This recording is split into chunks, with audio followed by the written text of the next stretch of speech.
Olá, hoje a gente vai mergulhar nas ideias de um livro que, olha, mudou a forma como muita gente pensa sobre dinheiro. Os Segredos da Mente Milionária do T. Harv Eker. E o livro todo parte de uma pergunta que com certeza todo mundo já se fez em algum momento. Por que será que algumas pessoas parecem ter um ímã para o dinheiro? Enriquecem com uma certa facilidade, enquanto outras passam a vida inteira, sabe, naquela luta, naquela dificuldade financeira? A resposta, segundo o autor, não tem a ver com ser mais inteligente, com ter mais talento, sorte ou até mesmo com o quanto a pessoa estudou. A resposta está num lugar muito mais fundo, na nossa programação mental. E aqui está o pulo do gato, a ideia que muda o jogo. A frase do autor é a seguinte: se o modelo financeiro que está no subconsciente não estiver programado para o sucesso, nada, absolutamente nada que se aprenda, que se saiba ou que se faça vai fazer muita diferença. É uma ideia bem forte, né? Quer dizer que o problema não é a falta de conhecimento ou de esforço, mas sim um programa, um software invisível que está rodando o tempo todo na nossa mente. Beleza, então vamos entender isso melhor? O que é exatamente esse tal de modelo financeiro? O autor chama isso de o elo perdido, a peça que falta entre o simples desejo de ser rico e, de fato, conquistar a riqueza. Vamos ver como isso funciona e como comanda silenciosamente todos os nossos resultados. Pensa nesse modelo como se fosse um termostato financeiro, que fica lá no nosso subconsciente. Cada pessoa tem o seu, ajustado para uma certa temperatura, para um certo nível de dinheiro. Imagina que o de alguém está ajustado para ganhar, sei lá, 25 mil por ano. Se essa pessoa de repente começa a ganhar 100 mil, o termostato interno vai apitar, vai superaquecer. E aí, de forma inconsciente, a pessoa vai dar um jeito de se livrar desse dinheiro extra, seja com gastos impulsivos, maus investimentos, qualquer coisa para voltar para a zona de conforto financeira dela. É o mesmo que acontece com quem ganha na loteria e pouco tempo depois perde tudo. O termostato interno estava programado para escassez. E olha que interessante essa sequência, que mostra a cadeia de eventos. Os nossos resultados financeiros, o dinheiro na conta, eles são só o último vagão de um trem bem longo. Tudo, absolutamente tudo, começa na programação mental. Essa programação gera os nossos pensamentos. Os pensamentos, por sua vez, criam os sentimentos. Os sentimentos guiam as nossas ações. E só então as ações produzem os resultados. Percebe? Para mudar os resultados lá na ponta, não adianta. Tem que voltar para o começo de tudo, a programação. O autor usa uma analogia que é simplesmente perfeita para explicar isso. A analogia da árvore. Os frutos que a árvore dá são os nossos resultados, aquilo que a gente vê no mundo exterior, na nossa vida. Se os frutos não estão bons, não adianta nada ficar reclamando deles ou tentando consertá-los. O segredo é ir para baixo da terra, é olhar para as raízes, porque são as raízes do nosso mundo interior que criam os frutos. Ou seja, o que é invisível é o que sempre cria o que é visível. Então, o ponto crucial é este: a falta de dinheiro nunca, jamais é o problema. A falta de dinheiro é só um sintoma, um efeito, um fruto podre na árvore. A causa real está lá embaixo, nas raízes, no nosso mundo interior. Se o extrato do banco não está legal, é porque alguma coisa dentro da mente precisa ser ajustada. Para mudar o que está do lado de fora, é absolutamente indispensável, primeiro, mudar o que está do lado de dentro. Certo, mas então, de onde vem essa programação? Ela não aparece do nada, né? Ela foi instalada na gente, principalmente durante a infância, que é quando a gente está com a mente mais aberta, como uma esponja. E isso acontece por meio de 3 influências principais que acabam moldando a nossa relação com o dinheiro para o resto da vida.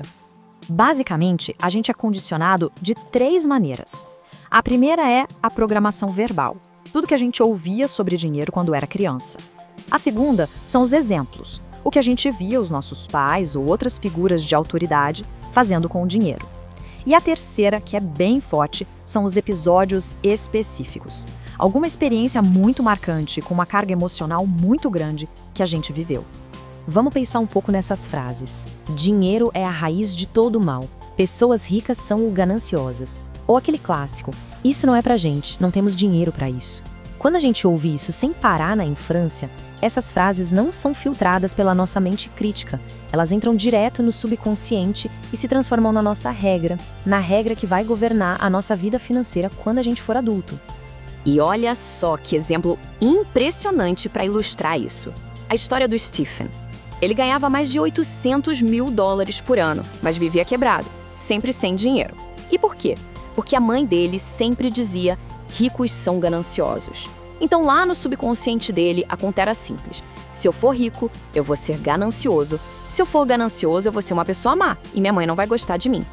Esse conflito interno era tão forte que ele se auto-sabotava. Ele procrastinava decisões importantes, fechava negócios ruins, fazia de tudo para se livrar do dinheiro e continuar alinhado com aquela programação antiga de que ser rico é ruim. A segunda forma de condicionamento são os exemplos que a gente vê. Na infância, a gente aprende quase tudo por imitação. É o famoso macaco vê, macaco faz. Se os pais eram gastadores, a probabilidade da pessoa ser também é enorme. Se eles eram super econômicos, a tendência é a mesma. Claro, às vezes acontece o contrário. A pessoa se rebela e vai para o extremo oposto. Mas de um jeito ou de outro, o modelo dos pais continua sendo a principal referência. Tem uma história super divertida que ilustra isso perfeitamente. Uma mulher sempre cortava as pontas do pernil antes de colocar para assar. Um dia, o marido dela, curioso, perguntou por quê. Ela respondeu: "Ah, não sei, é que a minha mãe sempre fez assim." Foram perguntar para a mãe e a resposta foi a mesma, porque a minha mãe fazia. Finalmente ligaram para a avó, que deu a resposta final: "Ué, porque a minha panela era pequena demais." Muitas vezes a gente repete hábitos financeiros dos nossos pais sem nunca parar para pensar se eles fazem algum sentido na nossa vida hoje. E por fim, os episódios específicos. Às vezes uma única experiência na infância pode ser tão impactante, mas tão impactante, que reescreve todo o nosso modelo de dinheiro. A história de Josie, uma enfermeira, é um exemplo muito forte disso.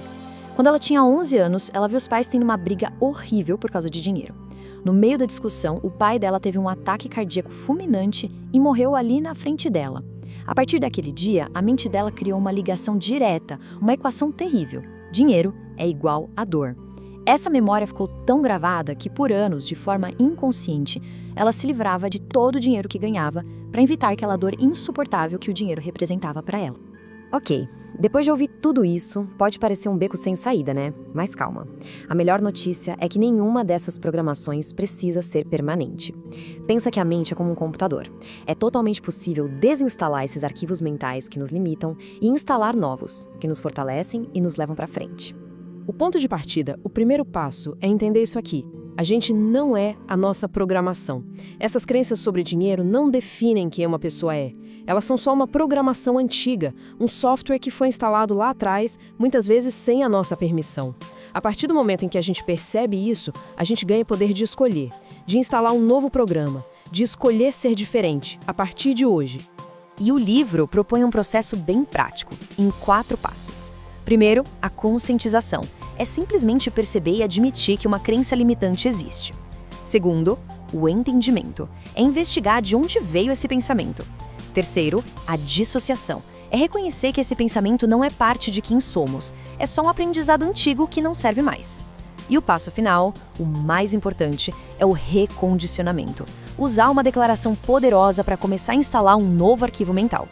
E essa é uma ferramenta-chave no processo, as declarações. E atenção, não é só uma afirmação positiva. Uma declaração é muito mais forte. É um anúncio oficial, uma ordem que a gente dá para o universo e principalmente para o nosso próprio subconsciente. Quando a gente fala em voz alta, com energia, essa declaração vibra em cada célula do corpo, mandando uma mensagem clara e inconfundível de que uma nova programação está sendo instalada.